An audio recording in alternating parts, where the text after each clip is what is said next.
On August 2nd, U.S. House Speaker Nancy Pelosi landed in Taipei for an unofficial diplomatic visit to Taiwan. What followed was an unprecedented showing of military might from China.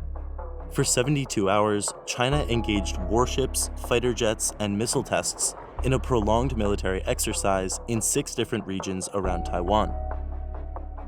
China appeared to be rehearsing their ability to encircle and completely blockade the island. Several missiles were fired over Taipei, and others landed in Japanese waters, alarming Tokyo and inflaming tensions in an already hot region. 12 days after Pelosi's visit, a delegation of U.S. lawmakers, led by Massachusetts Senator Ed Markey, touched down on the island, prompting Chinese fighter jets to cross the median line of the Taiwan Strait 11 times. What was the intention behind Pelosi's visit, and how does it affect U.S.-China relations?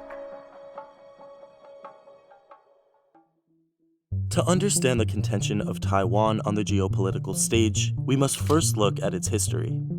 Taiwan's status quo as a self-governed island is the result of a civil war in China in the 1940s.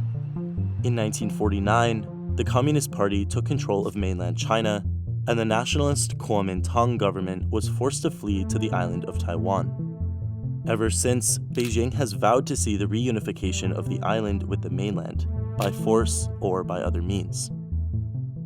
In the eyes of Beijing, this reunification is critical to advance the Chinese Communist Party's geopolitical ambitions in the region and beyond.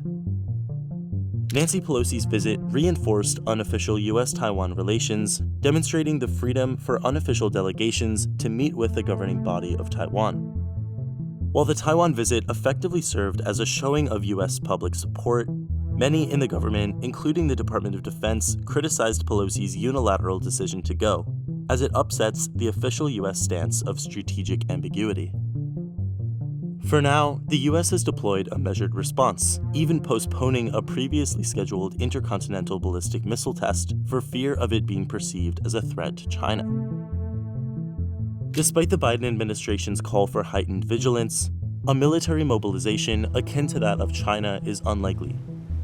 With the war in Ukraine still raging, the Biden administration is likely to avoid getting drawn into another conflict zone. However, the White House did announce that it would extend the duration of the USS Reagan's presence in the South China Sea, as well as shift F-35 squadrons in Alaska to full operations. China will continue to gauge the level of U.S. commitment to Taiwan in the coming years. Last week, Beijing put out a white paper spelling out China's official position on Taiwan. For the US, Biden has so far not affirmed a promise to the island's defense if it were to be attacked by China, as doing so would undermine the US's long-standing One China policy, in which the US agreed to recognize Beijing as the legitimate government of China without a formal position on whether Taiwan is within Beijing's jurisdiction. With China having cut off crucial lines of communication to the US military, a heightened chance of miscalculation will only fuel animosity between the two superpowers.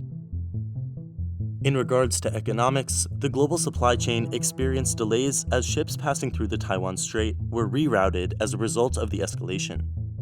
Airports were also affected, with flights being canceled during military exercises, and some reports of cyber attacks slowing businesses.